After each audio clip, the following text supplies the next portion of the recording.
Salam saudara-saudara yang diberkati Tuhan Yesus Kristus. Salam sejahtera buat saudara dimanapun saja berada. Kiranya damai dan sukacita dan penghiburan dari Roh Kudus melimpah senantiasa dalam hati dan kehidupan kita semua. Sebelum kita mendengarkan renungan firman Tuhan, mari kita sama-sama siapkan hati dan mohon hikmat Tuhan dalam mengerti kebenarannya. Mari kita berdoa. Bapa kami yang di surga, Bapa yang kami sembah dalam nama Tuhan Yesus Kristus, kami mengucap syukur atas semua yang baik yang selalu Engkau limpahkan bagi kami. Berkat perlindungan-Mu dan kasih setia-Mu, serta segala kebaikan-Mu bagi kami. Terima kasih karena Engkau masih memberikan kami kekuatan, kesehatan, dan berkat Tuhan. Dan saat ini kami mau mendengarkan firman-Mu. Berbicaralah kepada kami secara pribadi, jamah hati kami dan Roh Kudus-Mu berikan kami pengertian untuk dapat memahami akan kehendak-Mu. Terima kasih Tuhan, dalam nama Tuhan Yesus kami berdoa. Amin. Saudara-saudara yang diberkati Tuhan, renungan firman Tuhan saat ini terdapat di dalam 1 Petrus pasal 3 ayat 8 dan 9. Dan akhirnya, hendaklah kamu semua seia sekata, seperasaan, mengasihi saudara-saudara, penyayang dan rendah hati. Dan janganlah membalas kejahatan dengan kejahatan, atau caci maki dengan caci maki, tetapi sebaliknya, hendaklah kamu memberkati, karena untuk itulah kamu dipanggil, yaitu untuk memperoleh berkat.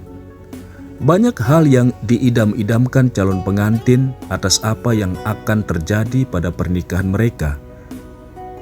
Banyak calon pasangan yang merasa yakin bahwa mereka pasti dapat mengatasi segala masalah yang akan datang menerpa pernikahan mereka. Mereka merasa yakin bahwa mereka telah mengenal satu sama lain dan bahkan sudah tahu keburukan masing-masing, sehingga mereka yakin akan dapat mengatasi masalah apapun yang akan datang menerpa rumah tangganya. Tetapi memimpikan pernikahan dan menjalani pernikahan adalah dua hal yang sangat berbeda. Hidup bersama dengan orang yang mempunyai latar belakang berbeda akan memunculkan masalah yang tidak pernah dibayangkan sebelumnya. Masalah sekecil apapun dapat menjadi masalah besar. Masalah tersebut dapat muncul dari kebiasaan yang berbeda antar pasangan, mulai dari cara menyimpan baju, cara menaruh handuk, cara menggosok gigi, cara mendidik anak, hingga masalah yang lebih rumit lagi, seperti masalah keuangan dan lain sebagainya. Tidak ada yang pernah tahu masalah apa yang akan muncul ketika kita menjalani suatu pernikahan. Semuanya akan terjadi dengan begitu saja tanpa pernah kita sadari. Tidak sedikit pernikahan yang gagal karena mereka tidak menemukan jalan keluar atas masalah yang mereka hadapi. Pada akhirnya mereka menyerah dan memutuskan untuk berpisah karena sudah tidak ada lagi kecocokan. Keputusan untuk berpisah, bercerai tentunya bertentangan dengan firman Tuhan. Apa yang telah dipersatukan oleh Tuhan tidak dapat dipisahkan oleh manusia. Di dalam Matius 19 ayat 6 dikatakan, demikianlah mereka bukan lagi dua, melainkan satu. Karena itu apa yang telah dipersatukan Allah tidak boleh diceraikan manusia. Lalu bagaimana caranya agar pernikahan dapat berlanjut hingga hajal memisahkan? Bagaimana caranya agar masalah-masalah yang timbul dapat diselesaikan dengan baik? Bagaimana agar pertengkaran dapat dikurangi atau bahkan dihindarkan? Firman Tuhan mengajarkan 3 rahasia utama bagi pernikahan agar dapat harmonis dan bertahan dalam menghadapi berbagai masalah.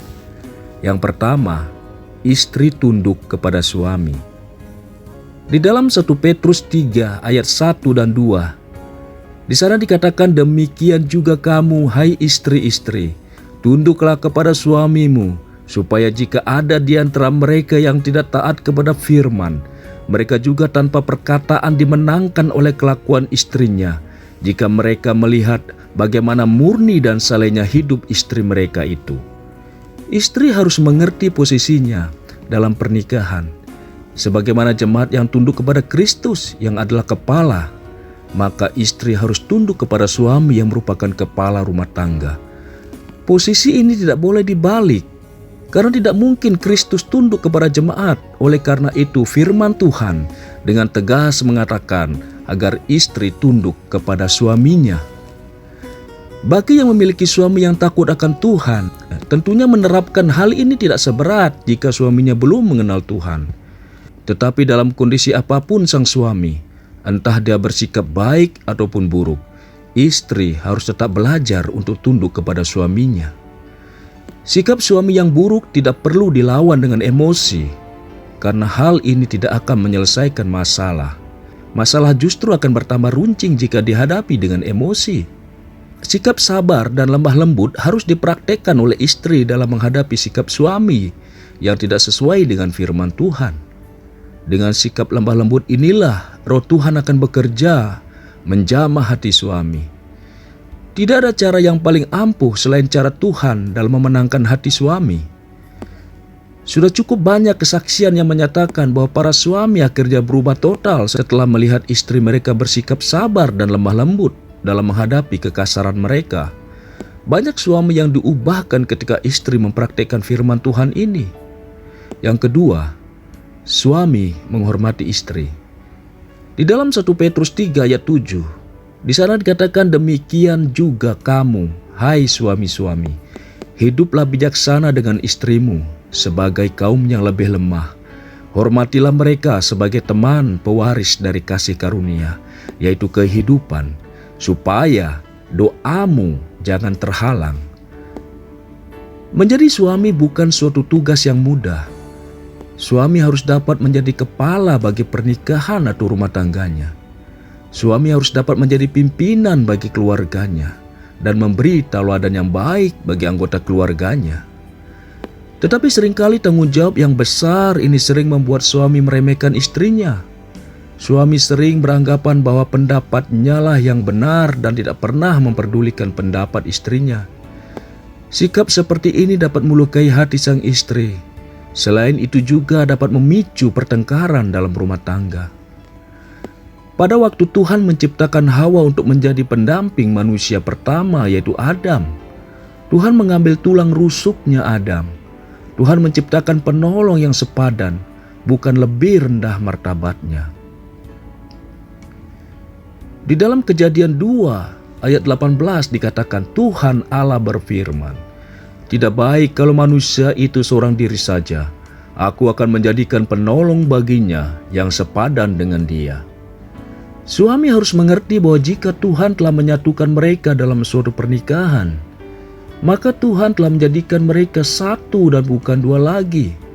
Oleh karena itu suami harus menghormati istrinya sendiri sebagaimana dia menghormati dirinya sendiri.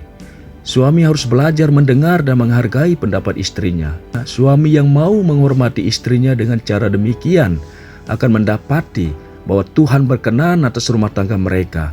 Tuhan akan memberi keharmonisan bagi pernikahan mereka. Yang ketiga, bersehati.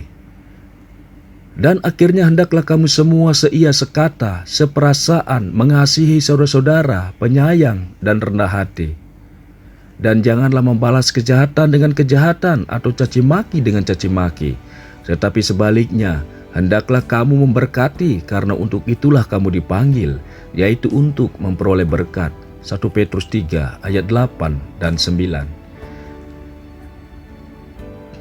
Kesehatian adalah kunci utama bagi rumah tangga agar dapat diberkati oleh Tuhan. Saat istri sudah tunduk kepada suami dan suaminya menghormati istrinya sebagai pasangan yang sepadan, maka mereka harus selalu sepakat dalam keadaan apapun yang mereka hadapi. Begitu banyak masalah yang membuat suami dan istri harus mengambil keputusan. Tidak jarang pula ada perbedaan pendapat dalam mengambil keputusan. Apapun yang menjadi keputusan akhir suami dan istri harus sama-sama sepakat di dalamnya. Jika salah satu tidak mendukung keputusan yang dia ambil, maka hal itu merupakan awal terjadinya masalah yang lebih besar lagi. Dukunglah pasangan masing-masing. Tidak ada ruginya jika salah satu mau mengalah.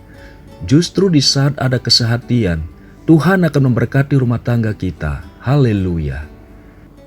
Saudara-saudaraku yang dikasihi Tuhan, setelah kita merenungkan firman Tuhan yang singkat ini, saya rindu kembali mengajak saudara-saudara untuk berdoa. Mari kita berdoa.